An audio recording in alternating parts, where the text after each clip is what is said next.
Hello, welcome to this Hangout on Air from Suntico. Coming up today, 5 ways that Suntico helps the finance team in a company that uses Sage 50 accounting.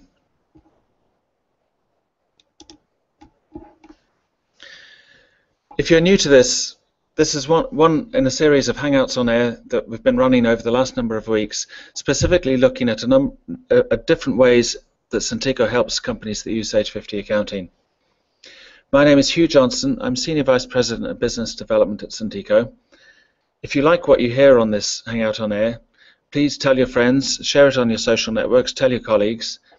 If you don't like what you hear, please let me know. You can of course tell your friends and colleagues as well, but that's entirely up to you. But please let me know. You can reach me on LinkedIn, Google+, Twitter, or by email, and I'll give out my email address at the end of this Hangout on Air.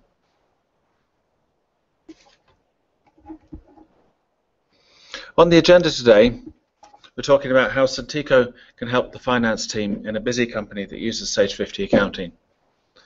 We'll be looking very briefly at the problem or the dilemma between maintaining absolute control over your data and providing access of that data to other people within your company. And then we'll look at 5 reasons why, as a finance team, why you may want to adopt Suntico.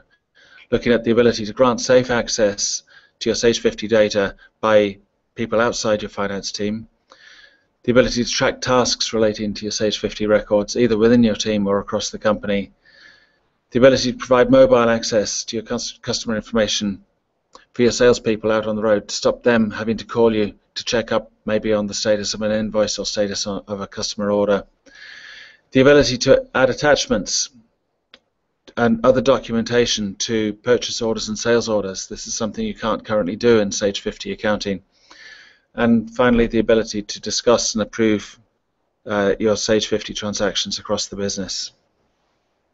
So if we go straight on and we look at the sharing dilemma, and I suppose it's a very, very simple point that I'm trying to make here. And the point really is that a data messenger as such adds no value. And in fact, a data messenger, if that's all you are, as acting as a broker between the person requesting information and the source of that information being your Sage 50 accounting software. If all you are is the broker and the messenger acting as a go-between, you're adding delay into the process and you're adding cost into the process. So if you can grant access to the people that need access to that data in a safe and controlled way, where you still maintain absolute control over the quality of the data held within your Sage 50 accounting software, then surely that is the best of all worlds. And surprise, surprise, that is exactly what we offer to our customers that use Suntico. And we'll take a look at that now. So the very first point that we'll take a look at is the ability to provide safe access to your Sage 50 accounting data by what I've called here laypersons or people outside your finance team. So let's take a quick peek at that.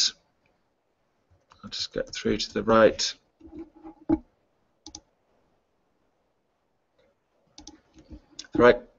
Company information here.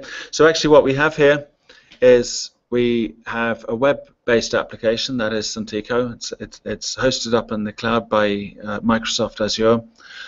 And in the background, I have a Sage 50 Accounting 2015 running on the server in our office.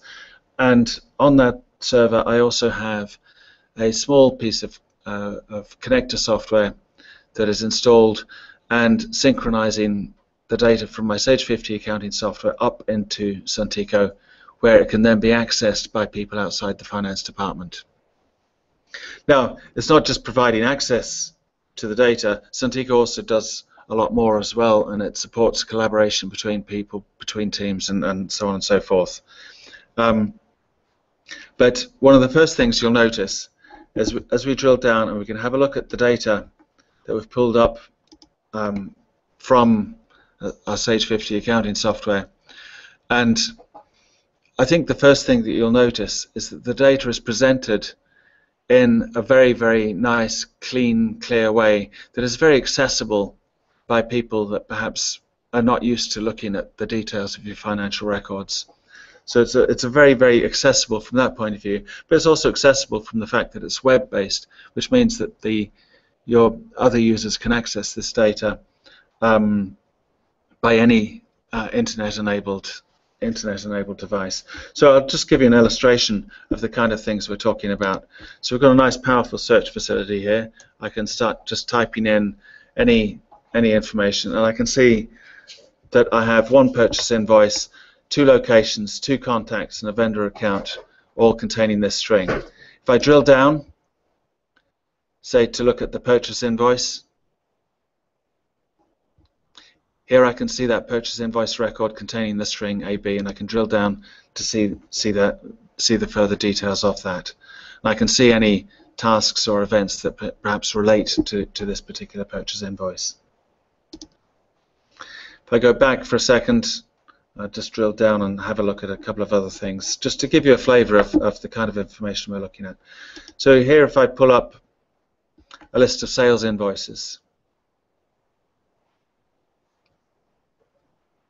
and so here I have all the sales invoices, and say for example I just wanted to view sales invoices by rep.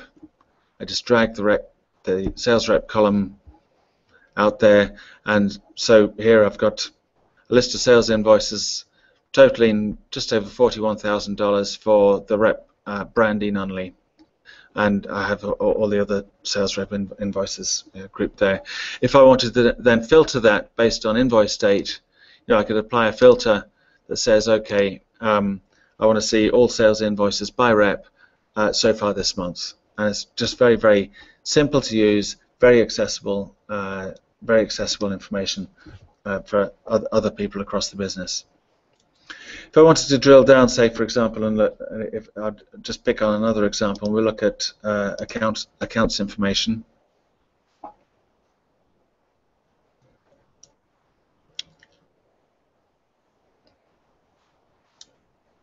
And here I've got a list of all the accounts within the business. I've got, in this particular case, I've got customers as well as vendors as well as non-trading accounts.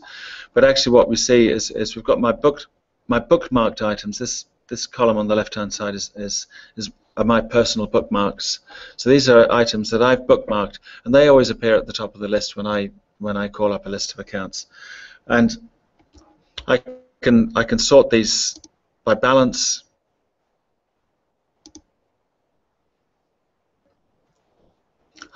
I could drill down into a particular account record. Let's drill down, for example, into Teesdale, which is one of my Teesdale Real Estate, which is one of my bookmarked accounts.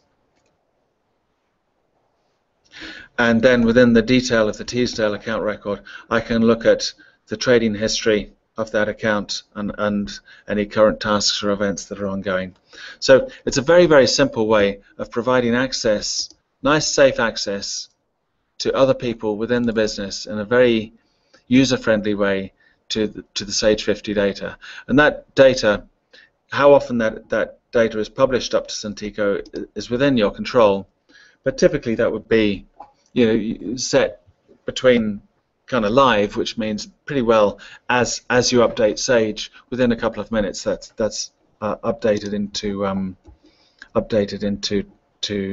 Suntico, or you could relax it and you could say have it published every 2 hours or so.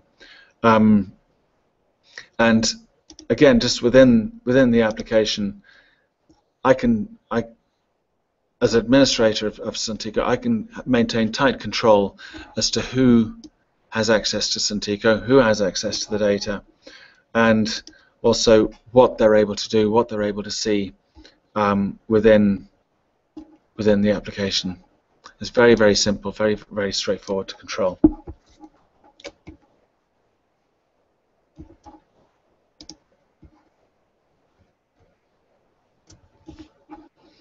So we've just talked about providing nice, safe access by laypersons to your Sage 50 accounting data. They can't mess it up, they can't screw it up, but they can view it, they can query it, and they can discuss it, and so on.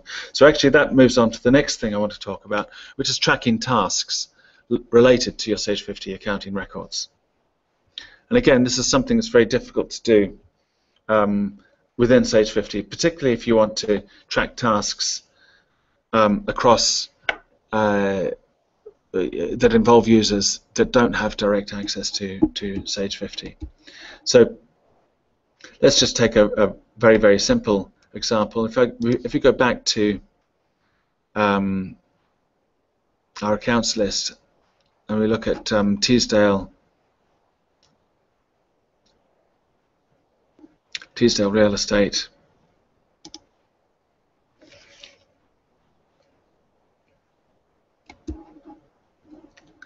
and I look at the sales invoices from Teesdale Real Estate, and let's say I can see, for example, that neither of these invoices have been paid. I could create a task involving this invoice 10122 for Callista Swenton or for one of my other colleagues. So if I do new task,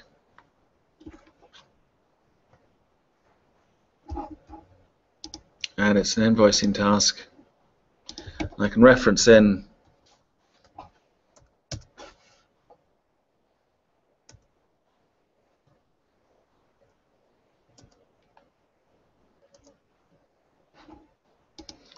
the invoice, please chase up for payment. I can assign that to another user within the system.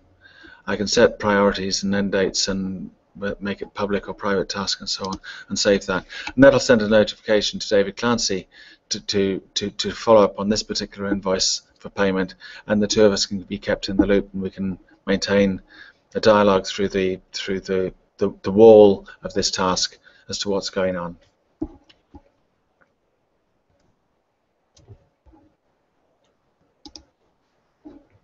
The next thing I said we'd look at is providing mobile access to customer information by salespeople, and we'll take a quick look at that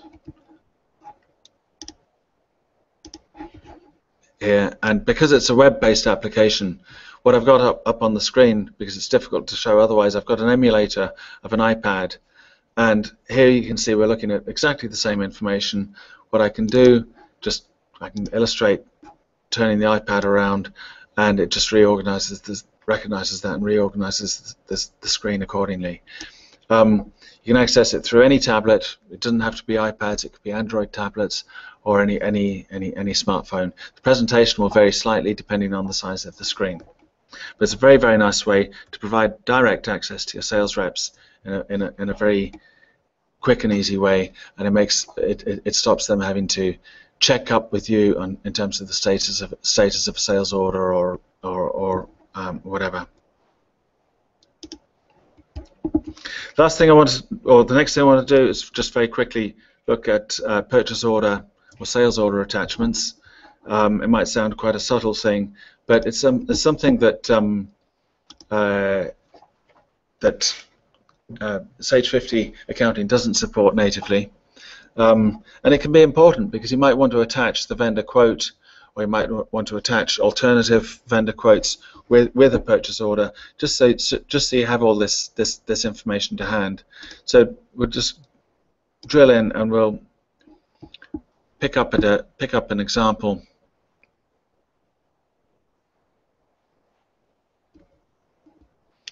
If we look at this purchase order here, 10300. And if we wanted, then on the wall of that purchase order, we can add different files or attachments within the system. And I think that's all very, very, very self-explanatory.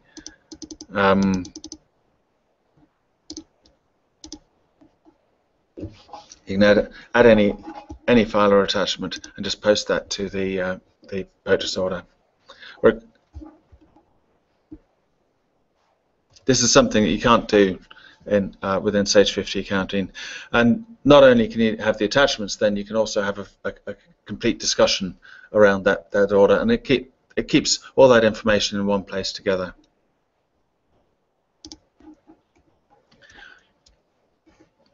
And finally, what we can do is discuss and approve transactions. And again, this is very important within, or can be very important within the company, because you may want to seek approval for a transaction or discuss the nature of a transaction or query a transaction with somebody that doesn't necessarily have direct access to Sage 50.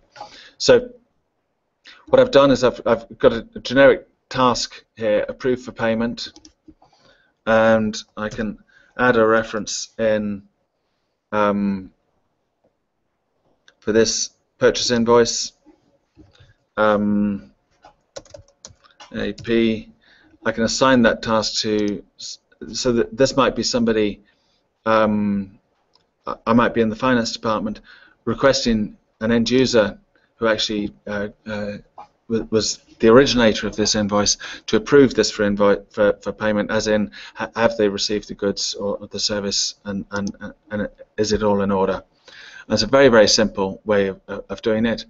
That message is sent to Robert Steininger with a request for approval for payment, and Robert will receive that message, and he can mark that as approved or not. So there we have it, 5 ways in which Suntico can help the finance team in a company that uses Sage 50 accounting in the area of collaboration with across the business with the colleagues, with your other colleagues. Coming up next week, we're starting what I call Series 2, which is a brief look at how you get started using Suntico. So actually next week, we're in the time that it takes you to have a cup of coffee, I'll show you how you can implement a company-wide account management system that connects to your Sage 50 accounting software. Thank you very much for your attention. Again, put this out on your social network, share it with your colleagues, or if you have any questions or queries, please contact me directly at hugh.johnson@suntico.com.